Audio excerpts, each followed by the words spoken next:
Hi, എല്ലാവർക്കും സുഖമല്ലേ? നിങ്ങൾ ഒരു ഡയറ്റിലാണെന്ന് വിചാരിക്കുക.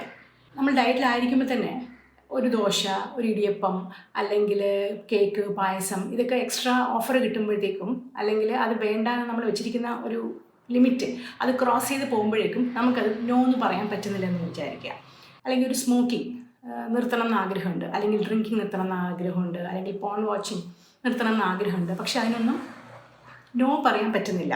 മിക്കവർക്കും പറ്റാറില്ല. അല്ലെങ്കിൽ പുതിയൊരു ഹാബിറ്റ് കൾട്ടിവേറ്റ് ചെയ്യണമെന്ന് ആഗ്രഹിക്കുന്നുണ്ട്. എക്സസൈസ് ചെയ്യാനോ, എന്തെങ്കിലും ഒരു ഹെൽത്തി ഹാബിറ്റ് കൊണ്ടുവരാനോ, കുറച്ചുകൂടി നേരത്തെ എണീക്കാനോ, ഇങ്ങനത്തെ എന്തെങ്കിലുമൊക്കെ ഹാബിറ്റ്സ് കൊണ്ടുവരണമെന്ന് ആഗ്രഹമുണ്ട്. പക്ഷേ നമുക്കത് പറ്റുന്നില്ല. ഇവിടെയൊക്കെ ശരിക്കും നമ്മളുടെ വിൽ പവറിൻ്റെ അഭാവമാണ് കാണുന്നത്. ആക്ച്വലി വിൽ പവറിൻ്റെ ഒരു ഡെഫിനിഷൻ തന്നെ the ability to control your thoughts and actions in order to achieve what you want. നിങ്ങൾക്ക് എന്താണോ വേണ്ടത് അതിനു വേണ്ടി നമ്മളുടെ തോട്ട്സിനെയും ആക്ഷൻസിനെയും കൺട്രോൾ ചെയ്യുന്നതിൻ്റെ പേരാണ് വിൽ പവർ എന്ന് പറയുന്നത്. പക്ഷെ നമുക്ക് പലർക്കും അത് പറ്റാറില്ല, അവശ്യഘട്ടങ്ങളിൽ പറ്റാറില്ല. ഒരു നല്ല ലെവലിൽ വിൽ പവർ ഉണ്ടാകുന്നത് എന്തുകൊണ്ടാണ് നമുക്കിത് ഡിഫിക്കൽട്ടായിട്ട് ഇരിക്കുന്നതെന്ന് വെച്ചാൽ, നമ്മളുടെ ബ്രെയിനിന് എപ്പോഴും നമ്മൾ കംഫർട്ടബിളായിട്ട് ഇരിക്കാനാണ് ഇഷ്ടം. എപ്പോഴും നമ്മൾ കംഫർട്ട് സോണിൽ നിർത്താനാണ് ബ്രെയിൻ ആഗ്രഹിക്കുന്നത്.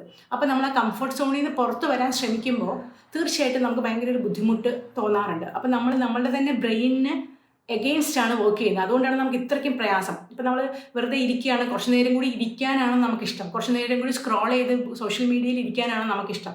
അപ്പം അങ്ങനെ തന്നെ നമ്മൾ ഇരിക്കുന്നതാണ് ബ്രെയിനും ആഗ്രഹിക്കുന്നത്. കാരണം നമ്മൾ ഹാപ്പി ആയതുകൊണ്ട് അങ്ങനെ തന്നെ പോകാനാണ് ആഗ്രഹം. അപ്പോൾ അതിന് എഗെയിൻസ്റ്റാണ് നമ്മൾ പ്രവർത്തിക്കേണ്ടത്. അതുകൊണ്ടാണ് ഒരു പുതിയ കാര്യം ഇൻകൾക്കേറ്റ് ചെയ്യാൻ ശ്രമിക്കുമ്പോഴോ, അല്ലെങ്കിൽ ഒരു ഹാബിറ്റ് സ്റ്റോപ്പ് ചെയ്യാൻ ശ്രമിക്കുമ്പോഴോ നമുക്ക് ഇത്രയും പ്രയാസം തോന്നുന്നത്. പക്ഷേ ഇതിനെ നമുക്ക് വളരെ സരളമായ, വളരെ സിമ്പിളായിട്ടുള്ള ചില എക്സസൈസ് കൊണ്ട് നമുക്ക് ഇതിനെ ഓവർകം ചെയ്യാൻ പറ്റും. ഈ വിൽ പവർ ഇല്ലായ്മയെ നമുക്ക് ഓവർകം ചെയ്യാൻ പറ്റും. അതായത് ഒരു 3 കാര്യങ്ങളാണ് ഞാൻ പറയുന്നത്. ഒന്നാമത്തെ കാര്യം എന്ന് പറയുന്നത്, നമ്മൾക്ക് അത്രയധികം ഇഷ്ടമല്ലാത്ത ഒരു കാര്യം ചെയ്തുകൊണ്ടിരിക്കുകയാണെന്ന് വിചാരിക്കുക. ഇപ്പോൾ കുട്ടികളെ സംബന്ധിച്ചാണെങ്കിൽ അവർ റെക്കോർഡ് എഴുതുകയാണ്, പഠിക്കുകയാണ്, അല്ലെങ്കിൽ വായിക്കുകയാണ്. ഇപ്പോൾ മറ്റുള്ളവരെ സംബന്ധിച്ചാണെങ്കിൽ നടക്കുകയാണ്, എക്സസൈസ് ചെയ്യുകയാണ്, എന്തെങ്കിലും ഒരു വീട്ടിലെ ചോർസ് ചെയ്യാണ്. അങ്ങനെ ചെയ്തുകൊണ്ടിരിക്കുമ്പോൾ നമുക്കത് സ്റ്റോപ്പ് ചെയ്യാനാണ് ഇഷ്ടം, അല്ലേ? പക്ഷേ അതിനെ ഇപ്പോൾ നമ്മളൊരു അരമണിക്കൂർ എക്സസൈസ് ചെയ്യാനാണ് ആഗ്രഹിക്കുന്നതെങ്കിൽ, അരമണിക്കൂറായി എന്ന് അലാം കേൾക്കുമ്പോഴും അല്ലെങ്കിൽ ആയി നമുക്ക് മനസ്സിലാവുമ്പോഴും പിന്നെയും ഒരു 5 മിനിറ്റ്സ് കൂടി, അറ്റ്ലീസ്റ്റ് 2 മിനിറ്റ്സ് കൂടി ആ ഒരു എക്സസൈസ് കണ്ടിന്യൂ ചെയ്യുക. യോഗ, എക്സസൈസ്, വാക്കിംഗ് അങ്ങനത്തെ കാര്യങ്ങൾ ചെയ്യുന്നവർ അതിൽ ടാർഗറ്റ് നമ്മൾ എത്തിയാലും അതിനെ ഒരു കുറച്ച് നേരം കൂടി എക്സ്ട്രാ ചെയ്യാനായിട്ട് ശ്രമിക്കുക. നമ്മൾ റെക്കോർഡ് എഴുതുകയാണ്, ഒരു 5 പേജസ് എഴുതാനാണ് ഉദ്ദേശിക്കുന്നതെങ്കിൽ ഒരു 6th പേജും കൂടി എഴുതിയിട്ട് നിർത്തിയാൽ മതി. 5 പേജസ് കഴിയുമ്പോൾ തന്നെ ഇല്ല, ഒരു പേജും കൂടി ഞാൻ എഴുതും എന്ന് വിചാരിച്ചിട്ട് ആ ഒരു പേജ് കംപ്ലീറ്റ് ചെയ്യുക. അല്ലെങ്കിൽ ഇപ്പോൾ നമ്മൾ ഒരു റൂം വൃത്തിയാക്കാനാണ് ഉദ്ദേശിക്കുന്നതെങ്കിൽ അടുത്ത റൂമിൻ്റെ ഒരു വൃത്തിയാക്കലും കൂടി ഒന്ന് സ്റ്റാർട്ട് ചെയ്യുക. അല്ലെങ്കിൽ അത് ചെയ്യാൻ പറ്റിയാൽ അതും കൂടി ചെയ്ത് കംപ്ലീറ്റ് ചെയ്യുക. അപ്പോൾ നമ്മൾ ഓരോ ടാസ്കും ഇങ്ങനെ ചെയ്യുന്ന സമയത്ത് നമ്മൾ ബ്രെയിനിൻ്റെ പുറത്ത് നമ്മൾ ആധിപത്യം സ്ഥാപിക്കുകയാണ് ഈ കാര്യങ്ങളിൽ. രണ്ടാമത്തെ കാര്യം എന്ന് പറയുന്നത്, നമ്മൾ ഇഷ്ടമുള്ളൊരു കാര്യം ചെയ്തുകൊണ്ടിരിക്കുകയാണ്. ലൈക്ക് വെറുതെ ഇരുന്ന് വായിച്ചുകൊണ്ടിരിക്കുകയാണ്, സ്ക്രോൾ ചെയ്യുകയാണ്, എന്താ പറയുക, പരദൂഷണം പറഞ്ഞുകൊണ്ടിരിക്കുകയാണ്, സീരീസ് കാണുകയാണ്. അങ്ങനത്തെ കാര്യങ്ങൾ ചെയ്തുകൊണ്ടിരിക്കുമ്പോൾ നമുക്ക് ആക്ച്വലി കുറച്ചുകൂടി നേരം അത് ചെയ്തുകൊണ്ടിരിക്കാൻ ഒരു അവസരം ഉള്ളപ്പോൾ തന്നെ അതിനെ സ്റ്റോപ്പ് ചെയ്യുക. ഒരു സീരീസ് കാണുകയാണെങ്കിൽ കണ്ടിന്യൂസ് ആയിട്ട് സീരീസിലെ എല്ലാ എപ്പിസോഡ്സും കാണുന്നവരുണ്ടല്ലേ. അപ്പോൾ ഫസ്റ്റ് എപ്പിസോഡ് കഴിഞ്ഞിട്ട് അല്ലെങ്കിൽ ഒരു എപ്പിസോഡ് നിങ്ങൾ വാച്ച് ചെയ്ത് കഴിയുമ്പോൾ അത് സ്റ്റോപ്പ് ചെയ്യുക. മതി എന്ന് വെച്ചാൽ അടുത്ത കാര്യത്തിലേക്ക് പോവുക. അല്ലെങ്കിൽ സ്ക്രോൾ ചെയ്തുകൊണ്ടിരിക്കുകയാണെങ്കിൽ ഒരു 10 മിനിറ്റ്സ് ആണ് നിങ്ങൾ സ്ക്രോൾ ചെയ്യാൻ ഇരുന്നതെങ്കിൽ ഒരു 5 മിനിറ്റ് കഴിയുമ്പോഴത്തേക്കും നിങ്ങൾക്ക് അത് ഓർമ്മ വരുമ്പോഴത്തേക്കും അവിടെ അങ്ങ് സ്റ്റോപ്പ് ചെയ്യുക. നമുക്ക് ഇനിയും അവസരമുള്ളപ്പോൾ തന്നെ നമുക്ക് ഇഷ്ടമുള്ള കാര്യം ചെയ്യുന്നത് നിർത്തുക.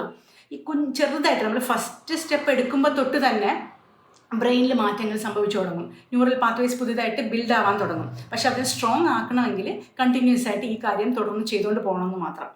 മൂന്നാമത്തെ കാര്യം എന്ന് പറയുന്നത്, ഇപ്പം നമുക്ക് മറ്റുള്ളവരോട് പറഞ്ഞ് ചെയ്യാൻ പറ്റിയ ചില കാര്യങ്ങളുണ്ടാവും. ശരിക്കും നമ്മൾ ഇരിക്കുകയാണ്, നമുക്ക് കുറച്ച് വെള്ളം വേണം, അല്ലെങ്കിൽ നമ്മൾ കുക്ക് ചെയ്തുകൊണ്ടിരിക്കുകയാണ്, നമുക്കൊരു അപ്പുറത്തെ റൂമിൽ നിന്ന് എന്തെങ്കിലും ഒരു സാധനം വേണം എന്നുള്ളപ്പോൾ നമ്മൾ അവരെ വിളിച്ച് അവർ കൊണ്ട് തരും.